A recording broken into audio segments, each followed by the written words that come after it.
자, 밀당백 이번 순서는 밀리터리에 대한 아주 흥미로운 스토리와 지식을 격렬하게 토론을 해보는 밀리터리 썰전 밀전입니다. 당연히 오늘 이제 주제는 저희가 처음에도 이제 서론에도 이 정말 재미난 얘기를 했었던 이 전차와 관련된 건데, 전차 하면 생각나는 지휘관들이 있지 않습니까? 사실 뭐 지금 전차를 이렇게 보면서 느꼈지만 어떤 전차가 좋냐라고 얘기할 수 있는 것에는 어떤 지휘관이 그 전차를 가지고 지휘를 했느냐가 정말 중요한 포인트이기도 한 것 같아요. 네. 그래서 오늘의 밀전 주제는요, 역사상 최고의 전차 지휘관이자 라이벌이었던 두 장군, 전차의 신 패튼과 사막의 여우 롬멜입니다. 주제 괜찮지 않습니까? 이거는 근데 영원한 라이벌 같은 느낌입니까? 그러니까 영원한 그 떡밥. 영원한 떡밥입니까? 영원한 떡밥. 오늘은 그 무엇보다도 말 그대로 패튼과 롬멜 본인들이 직접 빙의를 해주셔서 내가 역사상 최고의 지휘관임을 증명하는 자리가 좀 됐으면 좋겠습니다. 누가 더 나은지는 마지막에 이제 저희가 지겠다. 선택을 하겠지만 누가 패튼이죠? 예? 네. 심 교수님이 패튼 해주시겠습니까? 그렇긴 한데 네. 좀 불리한데요. 패튼이 불리해요. 전쟁에 승리한 건 미국이잖아요. 그때 그거는 그렇죠. 미국이 승리를 했지만 뭐 패튼과 롬멜 1대1로 이렇게 비교를 하자면 좀 애매하네. 아닙니다. 이거는 뭐 패튼 팬들도 많지 않습니까? 그러면 심 교수님이 알겠습니다. 패튼을 조지 패튼을 해주시고, 그리고 이세한 기자님이 에르빈 롬멜. 롬멜을. 자, 먼저 우선 토론을 하려면 두 사람이 어떤 인물인지부터 좀 얘기를 간단하게라도 해야 될 것 같아서 패튼부터 먼저 소개를 좀 해주실까요? 네, 그러니까 패튼 같은 경우는 네. 19세기 후반에 출생을 했습니다. 그 말은 뭐냐면 할아버지가 남북전쟁 참전자라는 거죠. 그러니까 예. 이 사람이 이제 캘리포니아에서 출생을 했지만 남부의 부유한 군인 집안 출신이에요. 부유한 군인 집안. 네, 그래서 어릴 때부터 꿈이 뭐냐면 나는 위대한 군인이 되겠다.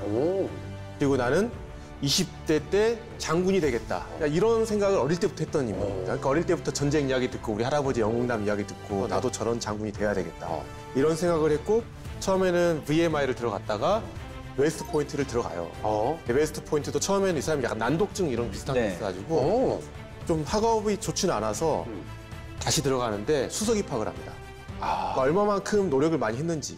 근데 수석 입학해서 들어가는데 1학년 때는 낙제를 하고 유급당해요. 근데 그건 뭐냐면 펜싱이 엄청 빠져가지고. 그 정도로 하나에 빠지면 미친 듯이 했던 사람인 거. 사실 웨스트 포인트에서도 솔직히 말하면 약간 또라이에 가까운 인물이에요.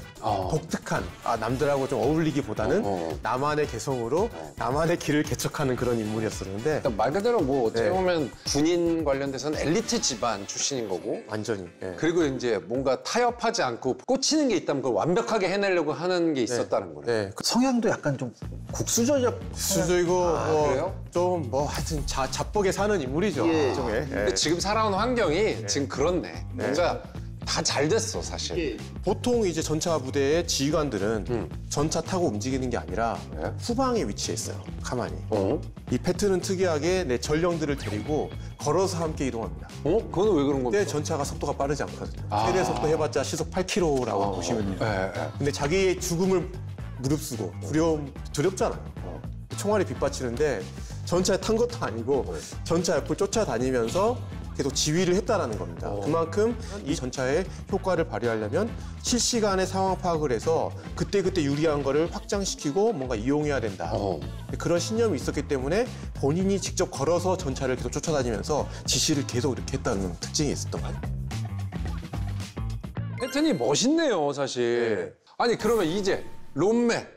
어떤 사람인지 좀 얘기해 주죠. 롬멜은 사실 융커 출신이 아니잖아요. 그렇죠. 그러니까 원래 독일은 군인이 엘리트였어요. 초엘리트였어요. 그래서 그들을 융커라고 했거든요. 귀족 가문이니까 쉽게 말해서 귀족들이 다 장교하고 장관하는 그런 그렇겠죠. 동네에서 얘네가. 그런데 놀랍게도 이 롬멜은 융커 출신이 아니었다. 평민 출신이었다. 평민 출신이 어떻게 가능했지? 그런데 1차 대전에 중위로 참전했는데 이탈리아 전선에서 대히트를 칩니다.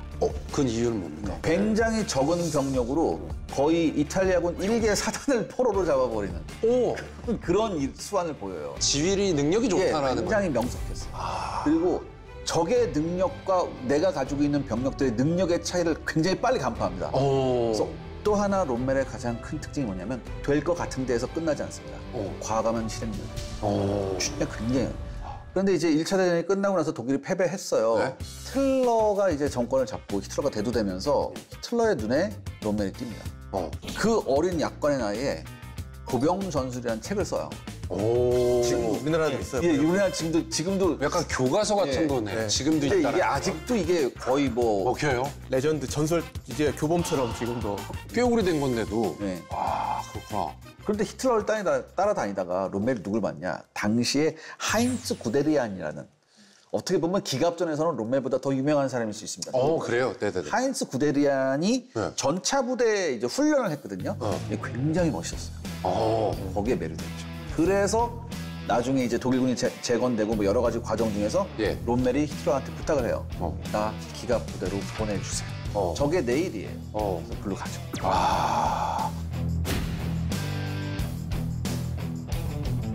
패튼 같은 경우는 네. 1차 대전이 발발했을 때 네. 왜 미국이 참전 안 하느냐라고 혼자 계속 이제 막 속을 이제 막 썩이는 사람이었는데 네. 이제 미국이 참전을 하게 되거든요. 네. 17년에 이제 들어가서 네. 18년에 이제 본격적으로 참전을 하게 되는데 네. 17년 중반에 이제 사령관부터 시작해가지고 딱 그 지휘부가 딱 들어갑니다. 네. 그때 패튼이 따라 들어갑니다. 총사령관 퍼싱의 부관으로 가요. 그러니까 이 사람은 싸우고 싶어서 간 건데 할 일은 뭡니까? 행정일을 해야 되죠. 그렇죠. 못 참는 거죠. 그러면서 결국에는 본인이 전장으로 보내주십시오 이렇게 하면서 본인이 이제 전차 여단 창설의 주도 역할을 합니다. 42년도 그러니까 이때 미군이 북아프리카 들어가잖아요. 네. 근데 여기서 이 군단이 대패를 합니다. 근데 그거를 미군 수뇌부가 느꼈죠. 아, 전차 군단을 우리가 중요하구나. 제대로 만들어야 되겠구나. 왜냐하면은 이때 이 캐세린의 참패가 네. 미군이 생각하는 건 이상이었어요. 거의 전멸했다고 보시면 특히 루즈벨트 대통령이 그 보고를 받고서 뭐라고 얘기하냐면 도대체 우리 병사들이 싸울 생각이 있나? 이렇게 얘기할 정도예요. 그렇죠. 근데 그래서 이 군단을 새롭게 이제 어떻게 보면 전차를 누가 잘 운영할 수 있을 것이냐. 네. 패튼이 적임자다. 그래서 패튼을 이제 이군단장으로 임명을 하고 패튼이 이제 본인이 생각했던 그런 아이디어를 반영시키면서 적의 예. 부대로 만들어 놓죠. 그래서 단순히 전차만 잘 쓰는 게 아니라 보병하고 포병하고 어떻게 협동해서 잘 싸울 수 있는지 좋은 군대로 이때부터 만들기 시작을 했던 겁니다. 그러면서 이제 패튼이 북아프리카, 그 다음에 시칠리, 그다음에 나중에는 유럽 전역까지 이제 활약을 하면서 패튼 하면 이제 기습, 그다음에 속도전, 기동력. 예, 대규모의 이제 물량으로 물량. 네. 정면 돌파, 뭐 이런 어떤 나름 그 당시에 전차의 신 이런 이제 별명을 얻으면서 네. 저돌적이고 네. 예, 미군 혹은 이 서방의 군대에서 전차 지휘관 하면 누구냐? 패튼이다. 이 난국을 해결해 줄 사람이 누구냐? 패튼이다. 나 이런 패튼 명성을 너무 멋있는데요? 얻게 되는 거죠. 패튼 멋있습니다, 지금. 네. 아니, 그러면 이제 롬멜. 롬멜이 첫 번째로 수완을 보였던 게 뭐냐면은 1940년에 독일의 프랑스 침공이다. 여기서 두 가지 에피소드가 있습니다. 네. 독일군 기갑부대가 프랑스로 가기 위해서는 뮤지강이라는 데를 건너야 돼요. 네. 아르덴스플진에서 뮤지강이라는 데를 넘어야 돼요. 그때 당시 프랑스군의 생각은 뭐였냐면 이 뮤지강을 건널 때까지는 한 3, 4일이 걸릴 거다. 라고 했는데 당시 거기 도착했던 독일군 부대 중에 제7기갑사단 사단장이 롬멜이었습니다. 도착한 그날 저녁에 뮤지강을 가장 먼저 넘는 부대가 돼요. 상대 예상보다 훨씬 더 빨리 훨씬 오고. 빨리 했죠. 전쟁에서 그래서 가장 이때 필요한 것 중 하나죠. 유령사단이었어요. 유령사단이 거기서. 그다음에 두 번째가 어떤 에피소드가 있냐면 네. 일단 딱 건너고 봐서 딱 봤는데 연합군, 프랑스군 전차도 있고 영군 전차도 있는 거예요. 연합군의 강력한 전차 앞에서 딱 정지해요. 모든 독일군 기갑부대들이. 예. 왜 나가면 깨질 것 같거든. 어떻게 하지? 라고 했는데 여기서 롬멜이 모든 기갑부대 뒤에는 대공포 부대가 따라다녔거든요. 근데 그 대공포 부대에 뭐가 있냐면 88mm 대공포 부대가 있었습니다. 예. 야, 저 뒤에 있는 대공포 저거 88mm 가지고 와. 앞으로 가지고 와서 저기 연합군 전차 한번 쏴봐. 이렇게 했어요. 쐈거든요. 쏘니까 쏘는 족족 땡 뚜껑이 따지는 겁니다. 그러니까 이런 임기응변에도 굉장히 능했어요. 즉 독일군이 갖고 있었던 전설의 88mm 포의 잠재력을 가장 먼저 알아본 것도 이 에르빈 롬멜이었습니다. 아프리카 전역에서 계속 써먹죠. 그렇죠. 그리고 부하들을 굉장히 아꼈어요. 또 대부분의 독일군 기갑부대의 손실률이 절반을 넘습니다. 네. 하지만 항상 롬멜은 최소한의 손실로 거의 한 25% 정도로 하면서 아주 잘 썼어요. 그리고 롬멜은 직접 정찰기를 타고 올라가서 네. 자기가 사진 찍어요. 자기가 사진 찍은 다음에 나중에 놓고서 아 일로 가면 되겠네라고 판단하는 거예요. 아, 모험을 정말 잘했습니다. 쉽게 말하면 이쪽으로 와야 되는데 롬멜 이쪽으로 안 가고 전혀 예상하지 못했는 길로 가는 그런 우회기동의 달인이었어요. 아 우회기동이 다르네. 네. 그리고 롬멜이 부하들하고 같이 부르는 걸 마다하지 않았습니다. 이게 되게 중요한 건데 자기 그라이프라는 장갑차가 있었어요. 네. 조그만 장갑차를 항상 맨 앞에 나가면서 기관총을 자기가 잡아요. 기관총 장갑차에 설치된 기관총 자기가 잡고 있다가 이렇게 자기가 쏘기도 해요. 그때 롬멜이 이런 얘기 합니다. 기갑부대의 전황이라는 게 언제 어떻게 변할지 모르는데 항상 지휘관이 맨 앞에서 정확한 판단을 해야 된다. 진두지휘. 아, 애들이 다 이제 할 말이 없는 거죠. 아 맛이 가죠. 그러면 충성이지. 그러면 이제 잠깐만 이미 끝났어 게임. 아니 근데 잠깐만요. 패튼이 자꾸 이렇게 롬멜을 넘어와요. 막 뭐 우회를 뭐 한다. 그거 왜 자꾸 넘어옵니까? 가만 계세요. 아직 좀 지금- 남았어. 아니 패튼도 지금 왜 자꾸 넘어가요? 벌써부터. 이런 타입의 문제가 있습니다. 문제가 있습니까? 뭔가요, 문제가? 뭡니까? 부하들이 너무 피곤해. 부하들 피곤해요. 네. 피곤해요. 네. 그리고 본인이 너무 능력이 뛰어나다 보니까 다 내 기준으로 생각하는 거예요. 그건 싫어. 네. 그런 건 싫어. 근데 이거는 제가 반박을 못합니다. 롬멜이 받고 있는 가장 최악의 평가 중에 하나가 뭐냐면 뛰어나지 못한 사람들의 한계를 이해하지 못합니다. 이해 못하지. 그건 못하죠. 그래서 부하들을 한계 이상으로 몰아붙일 때가 있습니다. 그거는- 그래서 이런 거예요. 그건 아니에요. 롬멜을 어떻게 평가하냐면은 난 사실 롬멜 편이지만 평가는 정확해야 된다고 생각해요. 기갑사단 사단장으로선 남을 할 게 없다. 하지만 원수로서 대규모 병력을 동원한 이런 거에서는 적합한 지휘관이 아니다. 그럴 수 있지. 저도 그거에 한 표. 그거는 맞는 거죠. 그럼에도 불구하고 왜 롬멜이 칭송되는지가 뭔지 알아요? 자, 제가 하나 예를 들어드릴게요. 걸프전 당시에 예? 사우디 테러리즘에서 미군 막사를 방문합니다. 장교 막사에 롬멜 사진이 걸려있는 거예요. 그래서 아니 야 얘는 너네하고 2차 대전 때 싸운 애 아니냐? 왜 패튼이 붙어있어야지 왜 롬멜이 붙어있냐? 저게 사진이 왜 그러냐라고 했는데 너 이 사람 알고 하는 얘기니? 이렇게 되물어요. 그만큼 뭐냐 롬멜이 가지고 있는 모든 사나이의 가슴을 울리는 작품. 난 여기서 끝났어. 요건 크다. 자 이거 이겨봐. 아무리 적이라도 난 저분이 좋다. 그러니까 만약에 예를 들어서 우리 집에 저게 누군가의 사진을 걸었는데 내가 전현무의 사진을 걸어놓는 거 아닙니까? 저 사람은 그만큼 대단하다 하기 때문에 내 가슴을 울리는 사람이다. 이런 자존심을 바쳐서라도 롬멜은 대단한 거다. 아니 근데 이게 지금 얘기 들어보면 그 사람의 인간 스토리 봤을 때 롬멜이 진짜 맞아요. 우리가 느끼는 건 맞지만 제가 아까 얘기했듯이 전쟁은 진짜 현실입니다. 이거는 죽고 살고의 문제. 그렇다면 살 수 있는 환경과 모든 게 다 맞는 게 더 영웅일 수도 있겠다는 생각에 지금 패튼 얘기가 궁금한 거예요. 패튼을 조금 이게 비하하는 입장에서는 패튼이 네. 실전에서 별로 보여준 게 없다. 그래요? 네, 그리고 미군이잖아요. 예. 미군은 엄청난 물량과 화력과 기동력 모든 걸 가지고 있잖아요. 그 정도 가지고 있으면 그거 주면 나도 싸울 수 있겠다 이렇게. 근데 재밌는 거는 미군에 있는 패튼급의 지휘관 중에서 패튼처럼 싸운 사람이 없다. 없어요. 한 명도 없어요. 네. 패튼은 정말 독하고 특출난 사람이라는 거죠. 그런 의미에서. 그치. 되기도 해요. 근데 묘하게 패튼하고 에르빈 롬멜하고 네. 조금 공통점이 하나 있습니다. 뭐죠? 둘 다 최고 지휘관들을 굉장히 싫어해요. 그래요? 위에 사람들이 미움을 받았어요. 특히 패튼은 뭐냐면 네. 개인적인 욕망을 달성하고 싶은 게 굉장히 강해요. 개인적인 욕망 좋게 표현하면 승리에 대한 욕망으로 아까 승리에 대한 욕망인데 네. 그게 나한테 모든 스포트라이트가 집중돼야 되고 나한테 모든 영광이 집중돼야 돼요. 그다음에 이 사람이 솔직히 멋진 모습 보여준 게 뭐냐면 패션이었어요. 패션은 멋있어요? 그 당연한 게 뭐냐면 패턴은 뭡니까? 군단장이잖아요. 그리고 나중에 군사령관이잖아요. 아니 군단장 보세요. 그 병사들을 일일이 한 명씩 이렇게 가서 이렇게 커버해주겠어요? 그래서 안 하죠. 그러면 원래 병사들은 멀리서 어때 저 사람을 멋있게 우러러 봐야지. 우러러 멀 맞춰서 보는데 쭈르르 하고 가는 것보다는 엄청 내 지휘관이 멋져. 그러면 우리 부대가 멋진 거야 이게. 그치. 그럴 수 있다. 저도 그건데 그거는 맞는 것 같아요. 패튼의 부대구나라는 거는 자부심과 사기가 엄청났던 거죠. 네. 제일 중요한 건요, 신 교수님. 패튼의 업적에 대한 부분은 조금 잘 못 들었어요. 정말 롬멜만큼의 굉장한 큰 업적을 이룬 전투들, 굵직굵직한 게 있었을 거예요. 한번 들어봅시다. 네.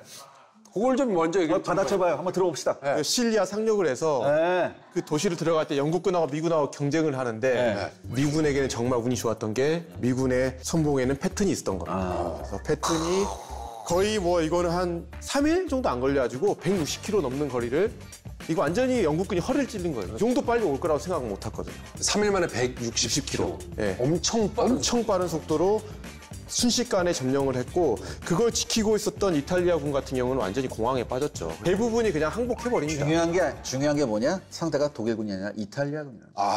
이거는 그러니까 일단은 중요한 거는 패트는 노르망디 상륙작전 자체 투입되진 않았어요. 네, 안 했죠. 패트는 근데 이제 독일군이 봤을 때 상륙하기 오기 좋은 지점이 이제 바드깔레라고 깔레입니다. 예. 제일 가까워요. 예. 그러면 연합군 입장에서는 노르망디를 상륙하기 위해서는 깔레로 올 것처럼 계속 뭔가 페인트를 해줘야 되는 거예요. 근데 그 페인트를 누가 했느냐? 바로 패튼이 했습니다.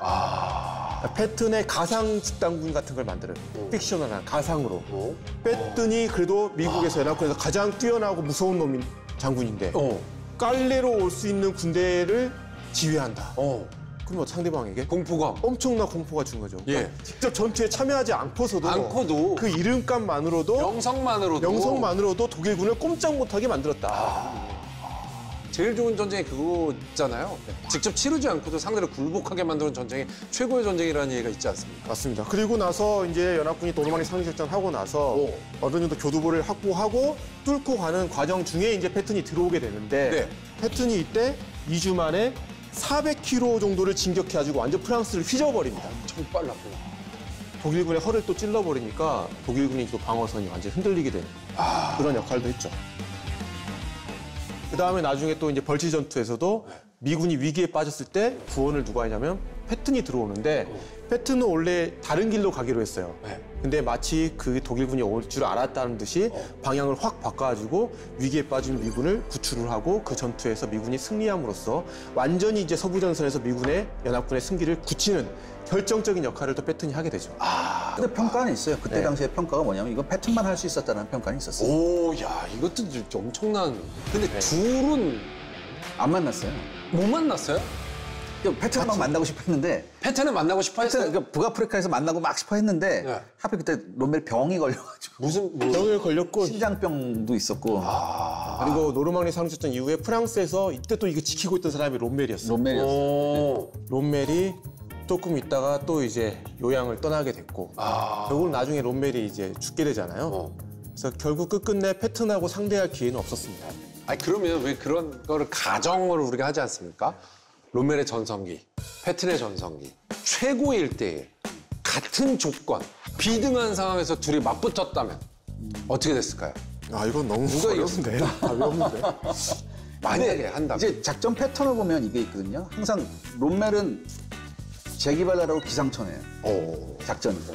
근데 패튼 작전은 그렇게 기상천외하진 않잖아요. 패튼은 기세를 살리죠. 예, 기세를 살려요. 정면을 확 들어가고 상대방이 예상치 못한 속도로 나오면서 충격을 심어주는 역할.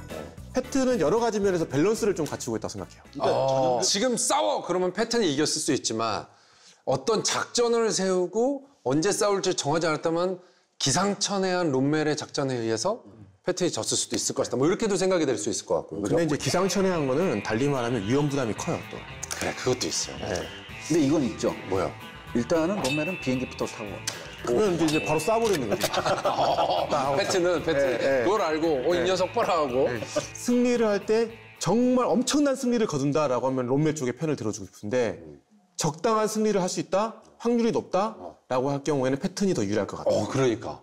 저는 오늘 얘기를 들으면서 어떤 지휘관이 더 좋았냐라고 생각을 하고 어떤 사람이 전쟁에서 더 많은 성과를 냈냐 뭐 이런 거는 사실 결론을 내릴 수는 없지만 근데 좀 마음에 가는 사람이 있을까요? 마음에 가는 사람, 그냥 심적으로 마음에 가는 사람이라 한다면 믿고 따를 사람은 롬멜이 아니라 패튼입니다. 의외네요. 자, 그러면 저희가 뭐 이렇게 했는데 결국 승자는 저 겁니까? 승자는 패튼입니다. 저는 패튼과 함께 하겠습니다. 패튼과 함께 하겠습니다. 나는 아까 전현무 씨 얘기했을 때 사나이 가슴을 울리는 쪽을 택해갔구나. 전현무가 저를 울리진 않아요. 그 정도로 울리진 않아서 롬멜이라고 패튼으로 한 것 같습니다. 알겠습니다. 근데 전쟁으로 따졌을 때는 패튼인 것 같다는 순간 생각이 들긴 했습니다.